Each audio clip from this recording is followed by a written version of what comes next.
All right, these are your number 2 notes for solving equations. This will help you with your ALEKS.com assignment number 2. So go ahead and, if you haven't yet, title your notes, notes number 2, solving equations, name, date, period. We have our essential question, how and why do I solve equations?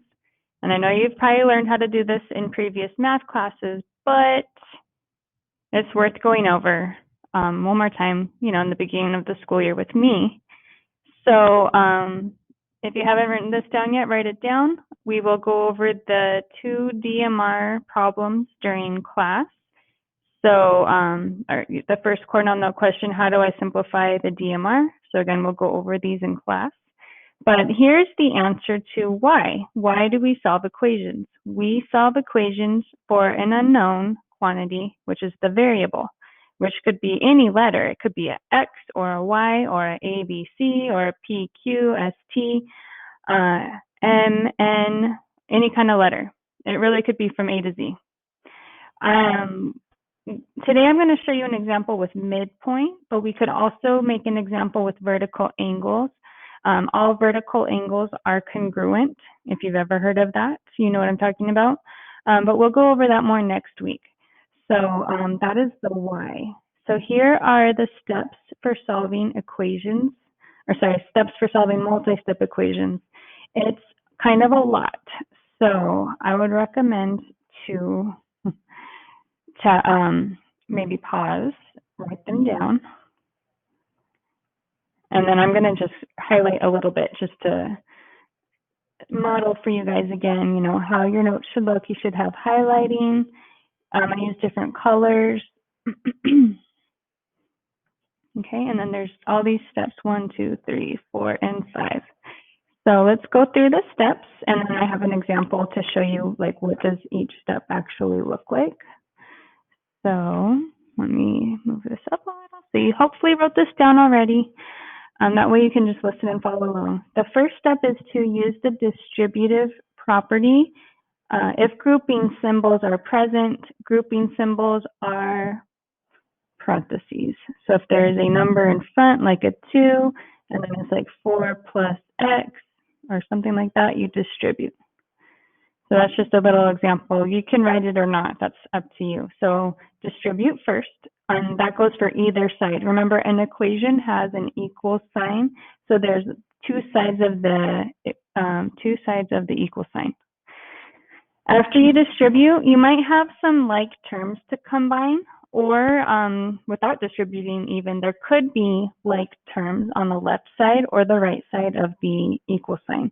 So combine like terms, either numbers, combine them together, or if they have like the same variable.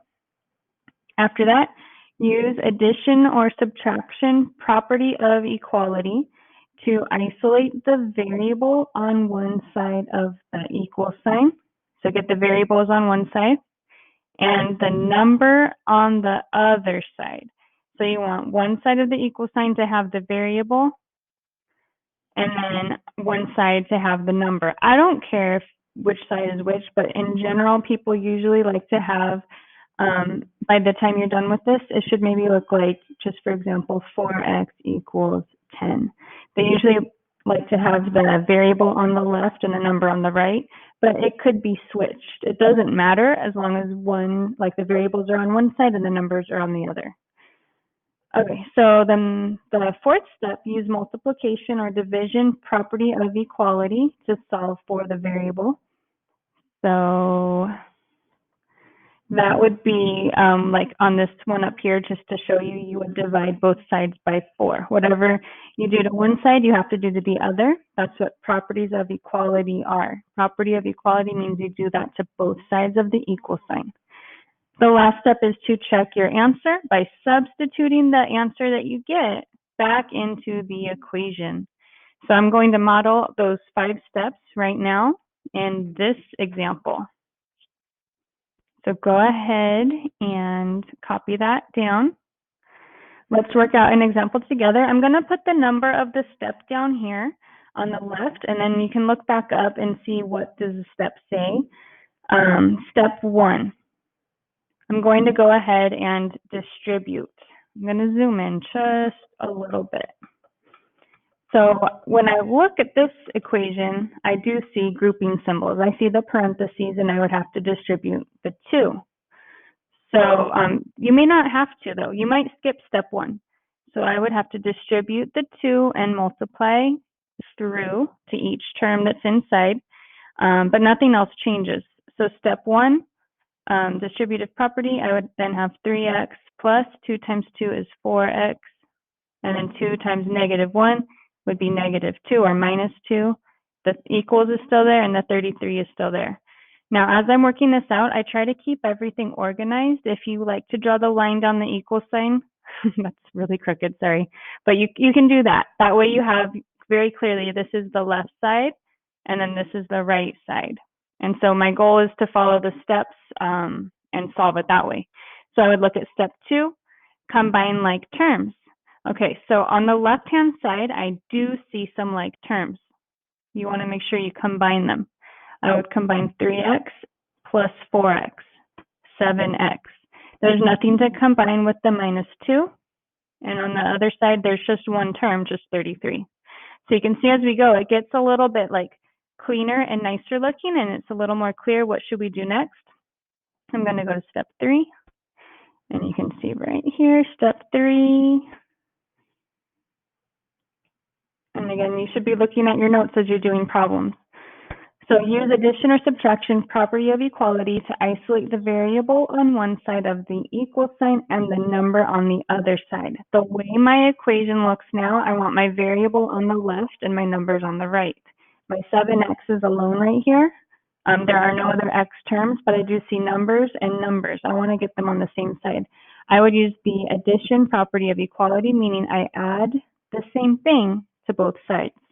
Addition, property of equality. I always have to do the opposite. If this is a minus, I would add. That makes it cancel out. You want them to cancel. So I end up on the left side only having 7x, and then that equals, I added up, 35. Okay, and now you should be thinking, oh yeah, that's working out nicely because of the numbers that I have left. You should think, oh yeah, that'll work. The reason it works is because if you look at step 4, it says, use the multiplication or division property of equality to solve for the variable. Again, a property of equality means that I do the same thing to both sides to keep equality. So in order to get x alone, I divide by 7 to both sides. And I end up with x equals 5. So that should be my answer. But I'm not done because there is a step 5. Step 5, check your answer by substituting back into the equation. So I kind of don't have that much room, so I'm just going to check it right here. So step 5, check it. I'm going to rewrite my original equation, but I'm going to substitute x equals 5. Instead of x, I'm going to write 5. And that would mean times. 3 times 5, and here would be 2 times 5. So I'm just going to check it real quick. And a lot of this, I'm okay if you do it mentally, but this equation is a bit complicated. So I would do, I would write it out. 3, and then I substitute 5 for x, plus 2, parentheses, 2 times 5, minus 1 equals 33. My writing got a little bit squished together, but I know what I wrote, so I'm going to just keep going. 3 times 5 is then 15, plus, I use order of operations. Inside, I would do, I would bring the 2 in the parentheses down. 2 times 5 is 10. But then I'm going to subtract my 1. I'm going to do the inside of parentheses first. 10 minus 1 is 9. That should equal 33. If it all does, if the left side equals the right side, I know I have the correct answer. So then I just have to do 15 plus 2 times 9 is 18. It's kind of like a question here. Does 15 plus 18 equal 33? And it does. 33 equals 33. Check. That means I have the right answer. So x does equal 5. All right, so those are the steps. Real quick, the steps 1 through 5. Make sure you guys go through them some more and really understand what to do in what order. It does take quite a bit of practice, which you will get from our ALEKS number 2 homework assignment. There's a little bit more though. I wanted to go over kind of an application problem. This is more like what we're going to see in Math 2. So I had to continue on to the next page. Whenever you need to go to another page, that's fine. Just make sure you are keeping it Cornell Notes style and that you title it. So I titled mine number 2 for notes number 2, continued solving equations. So for this one, I'm going to pretend that we have a line segment. So I'm going to use a ruler, but you can just trace on the lines on your paper. So I'm going to have given segment AC. So that means on one end there's a point A, and on the other side there's a point C. B is a midpoint. So you don't have to actually measure, but you could if you wanted to. But I'm just going to say this looks like the middle, and I'm going to put my midpoint B right there. Now, when you have a segment and you have given that it's a midpoint, you can mark congruence right there and there by showing one little line. So right there, when I mark those lines, it shows that segment AB is congruent to segment BC. So I'm kind of just mixing in some of the Math 2 concepts as we're learning to solve equations, just to get you used to like, hey, this is a little bit different. It's stuff you know, but it's going to be a little bit different. We are going to solve for x. So I'm going to add in expressions that stand for the length of this segment and then this segment. And then we will solve for x. So I'm showing you how we can actually use equations to solve for a variable. So I'm going to say that segment AB, I'm going to use pencil now. You can use whatever you want though. I'm going to say that segment AB is 12x minus 2. That's the segment AB. And then segment BC is, oh no. Let me pause this. Oh no.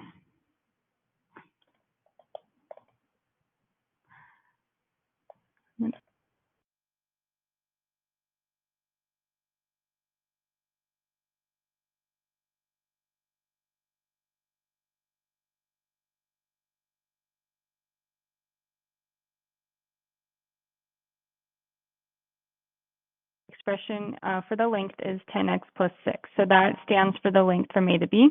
And then for BC, it's 2 parentheses 3x plus 11. So again, using our knowledge that B is a midpoint, these two should be the same length. The same length means equals. So I'm kind of trying to set my equation up to show you, like with the segment, that 10x plus 6 equals 2 parentheses 3x plus 11. So you can kind of see how I went from the segment to the equation. Those two expressions, the 10x plus 6 and the 2 parentheses 3x plus 11, they are equal because B is the midpoint. So again, we'll come back to that more with Math 2, but let's practice solving the equation. I want to follow my steps, so I'm just going to show a little one right there just to show this is step 1. I do see grouping symbols, and I do need to distribute first. I'm going to bring down my 10x plus 6 equals, now I'm going to distribute. 2 times 3 is 6, so 6x. 2 times 11 is 22. Okay, what I do next is I combine like terms. I only have 2 terms on each side. One is a variable term and one is a number term, like a numeric term. I don't have any like terms. So no step 2. You don't have to write that, but I'm just letting you know. There is no like terms, or there are no. Let's go to step 3. Step 3 is use addition or subtraction property of equality to isolate the variable on one side of the equals and the number on the other. So as I'm looking at this, I'm thinking, if I subtract the 6x over here to the 10x, that's going to be positive 4x, which is good. And then I could subtract the 6x over here to 22. So I'm going to show that. I'm going to move by subtracting, always do the opposite, subtracting 6x to both sides. It cancels here. But I also want to subtract this 6 over here to get the numbers on the same side. And again, I always do the opposite sign, so those cancel. All right, 10x minus 6x is 4x. Equal sign is still right there.